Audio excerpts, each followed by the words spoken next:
Welcome to the ACEIT podcast, where we turn science into sense. As we begin our 11th season, I wanted to let you know that JCOIN has a new O. That's right. The formerly Justice Community Opioid Innovation Network is now the Justice Community Overdose Innovation Network. Same wonderful network, same awesome podcast, but with a broader emphasis. So I am so excited that you're with us. I'm Danielle Rudes, your host, and this is ACEIT. Welcome to episode 5 of season 11 of the ACEIT podcast. On today's episode of our season on substance use disorder, overdose, and loved ones, we're talking about intimate partners' experiences. There's not a ton of research out there exploring the drug, death-related bereavement experiences of intimate partners, but there is a lot of research looking at how partners and relationships influence drug misuse, the interpersonal dynamics of couples where one or both people use drugs, and the relationship between substance misuse and relationship violence. There is some research that looks at bereavement experiences of intimate partners, finding that intimate partners experience prolonged grief and navigate social stigma. Today, let's dive into all of that research. Before we get into the bit of research that looks at overdose bereavement experiences, let's talk about what we know about how partners and relationships influence drug misuse. The interpersonal dynamics of couples where one or both people uses drugs, and the relationship between substance misuse and relationship violence. This research is important to understand since, unfortunately, overdose is a reality for many people who use drugs. Okay, so first, let's start with how partners and relationships influence drug misuse. There are 2 camps in this research area. The first focuses on how one partner's drug misuse can affect the other partner's drug use. The second focuses on how relationship quality impacts drug misuse. Looking at the first camp, research has found that if one partner has a prior drug misuse, then their partner, even if they initially do not have an addiction, is more likely to start using drugs. This comes from a study conducted by Simmons and colleagues in 2012. In their study, they interviewed 25 drug-using couples in New York City. For instance, take the story of Maggie and Manolo. Simmons and colleagues relay, quote, "When she couldn't get Manolo to stop using, Maggie demanded to try it. I would be like, that's it, I want to use," unquote. Manolo refused to initiate her until she explained, quote, "He just came over with a needle. He used to stick himself with the needle all the time, and he said, 'You want to try it so bad? Here.' And then he stuck it in my arm, here, and that was it," unquote. In this same study, authors also found that partners can influence people's way of using drugs, primarily injection, which carries a much higher risk of overdose. This is supported by the findings of a more recent study conducted by El-Basal and colleagues in 2019, where they found that if a person had a partner with a drug dependency, then the person themselves had a higher likelihood of overdose and of witnessing overdose. Other studies find that people are much more likely to be introduced to heroin by a male friend or boyfriend than other means. That comes from Eves, 2004, underscoring the role that intimate partners play in drug misuse. However, these outcomes are not found in every study. For example, Papp and Kouros, 2017, surveyed 49 couples and found that a partner's reported misuse was linked to a person's decreased likelihood of substance misuse. And there's also a growing body of research that considers how having a romantic partner who misuses also might help prevent overdose. For instance, Bennett and colleagues 2022 surveyed 575 adult opioid users in New York City and found that living with a partner who also uses opioids was associated with a 23% reduction in not having naloxone or other overdose reversal measures in the home. Taking a qualitative approach to the same topic, in focus groups with 257 participants, Walker and colleagues 2022 found the same results. For example, take the story of one of their participants who recalled, quote, "My wife was in the kitchen and I heard a knock. She ran in. I began to wheeze and turn blue. It's good that she knew what to do, and there was naloxone at home. I taught her and I showed her everything. I kissed my wife for saving my life." In these instances, we can see how partners could serve as a protective factor against overdose. Now, the second camp focuses on how relationship quality impacts drug misuse. The research findings here are divided and somewhat confusing. Looking at relationship quality and its link to substance misuse, one study by Pappenkoros 2017 found that people who are satisfied with their relationships are actually more likely to misuse substances. A different study, Polenic and colleagues 2021, found that people who are satisfied with their relationships are less likely to misuse substances.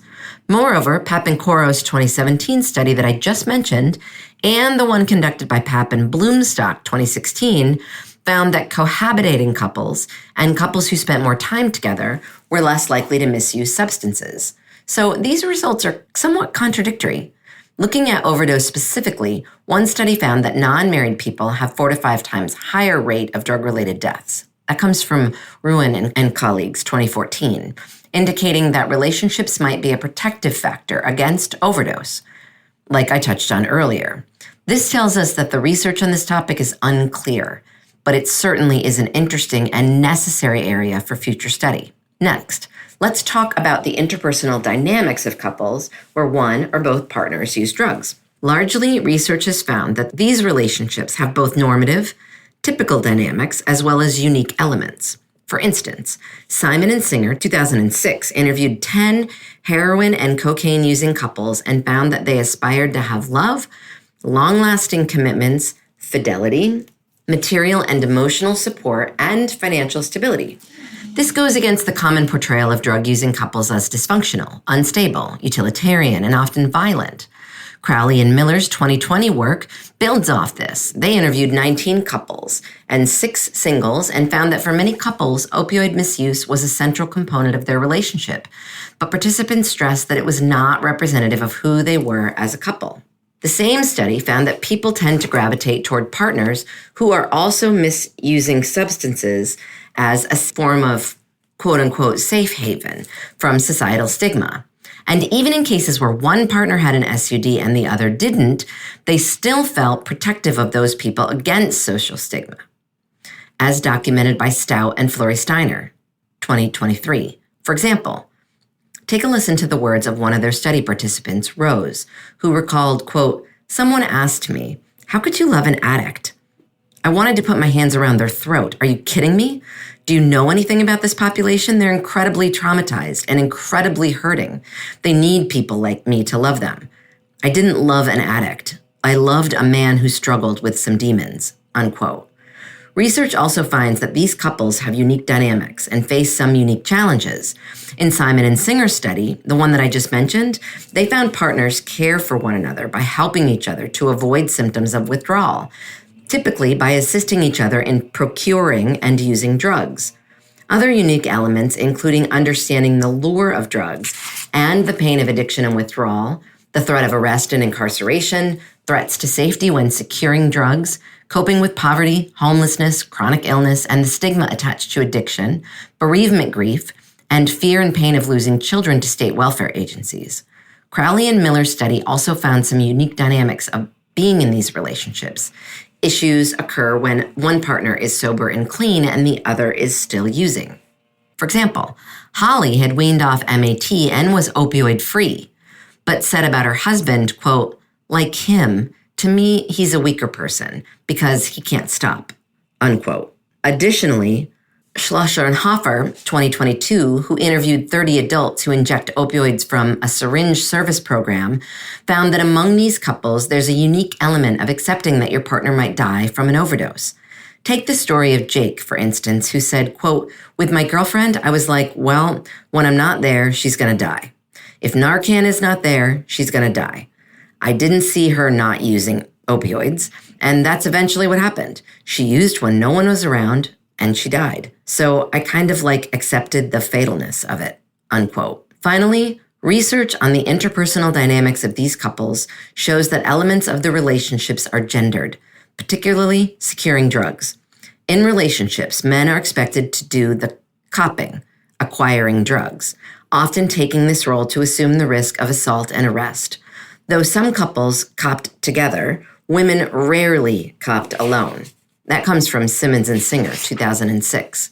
Collectively, this research paints a nuanced picture of relationships and substance misuse. Next, we should talk about the relationship between substance misuse and relationship violence. In a systematic review of the literature, Stone and Rothman, 2019, set out to answer two questions. One, what is the prevalence of opioid use in samples of people who are victims and/or perpetrators of intimate partner violence, or IPV? Two, what is the prevalence of IPV among those who have used opioids? Stone and Rothman found that 2.4% of people who have experienced IPV have an opioid addiction, and 1.5% of a sample of people who commit IPV report having an opioid addiction. So the numbers here are pretty small, but they're still noticeable. However, looking at IPV victimization among women with opioid addiction, these numbers increase dramatically, with 36 to 95% of women reporting being victimized in their lifetimes. Similarly, looking at IPV perpetration among men with opioid addiction, 58% report perpetrating IPV in their lifetimes. Looking at the relationship between IPV victimization and drug overdose risk, Albasal and colleagues 2019 found that experiencing moderate or severe IPV was associated with ever being hospitalized for drug use and witnessing an overdose. These studies all suggest that IPV, substance misuse, and overdose are an important policy and research area to focus on. Finally, like I mentioned in the beginning of this episode, there is not a ton of research out there exploring the drug-related death bereavement experiences of intimate partners. Of what is out there, though, research finds that intimate partners experience prolonged grief and navigate social stigma surrounding their partner's overdose-related death. For instance, Thielemann and colleagues 2023 analyzed data from 1,137 bereaved people and found that those bereaved by drug overdose have the highest rate of prolonged grief. The American Psychiatric Association 2022 explains that, quote, for most people, the symptoms of grief begin to decrease over time. However, for a small group of people, the feeling of intense grief persists, and the symptoms are severe enough to cause problems and stop them from continuing with their lives. Prolonged grief disorder is characterized by this intense and persistent grief that causes problems and interferes with daily life, unquote. And while bereaved parents had the highest rate of prolonged grief at 42%, spouses and partners also experienced high rates of prolonged grief at 34%. Additionally, other studies document the social stigma that accompanies the loss of intimate partner to overdose. In Stout and Fleury Steiner's 2023 study that I mentioned earlier, they wrote about this. Take the experiences of two of their participants, for instance. The authors write, quote, Jeremy and his girlfriend Haley had both been sober for 2 years. One night, after she had not arrived home for dinner, Jeremy went searching for her, eventually finding her overdosed in her car in a shopping center parking lot. Jeremy said that the county police department showed up first. They looked at us like scumbags. It's like one of those things like you, the police, haven't seen me in 2 years, and you've seen the 100-pound crackhead I was. You see me in my own car, sober as fucking dirt, trying to take care of my girlfriend, and you're sitting there calling me a junkie, unquote. The story of Lily and Nolan also reflects this social stigma. The authors write that after Nolan overdosed, quote, Lily felt like the police wanted her to come inside Nolan's apartment. She was really upset. She said they treated her like a heroin couple. She didn't even do drugs. She hardly drank. She would have a glass of wine with dinner when they went out, but that was about all. She said they treated her terribly, unquote. Through these stories, we see how partners of those who have died from a drug overdose navigate not only their own initial sadness and shock, but also stigma from first responders. While this research is powerful in its own right, the lack of research on the topic is notable and suggests that intimate partners' experiences with overdose bereavement is a necessary area for future research. Okay, with that, we've reached the end of our episode on intimate partners' experiences with SUD and overdose. I'll talk to you in the next episode where we'll be covering friends' experiences. As a reminder, if after listening to this episode you need support, please reach out and contact the 988 Suicide and Crisis Lifeline. Thank you for listening to the Aced It podcast. We love hearing from you. So if you have comments, topics to suggest, or some science you'd like us to cover in a future season, please write to me, Danielle Rudes, at Sam Houston State University in Texas. My email is drudes, D-R-U-D-E-S, at shsu.edu. And of course, thank you to the Justice Community Overdose Innovation Network, JCOIN's Coordination and Translation Center, funded by the National Institute on Drug Abuse, housed at George Mason University, where this podcast originated. Thank you to our fabulous scriptwriter and also my fantastic doctoral student, Bryce Kushmerek McCune. And a huge and heartfelt thank you to the team at Slonky LLC for their wonderful podcast production, as always. Tune in again for another episode of Aced It.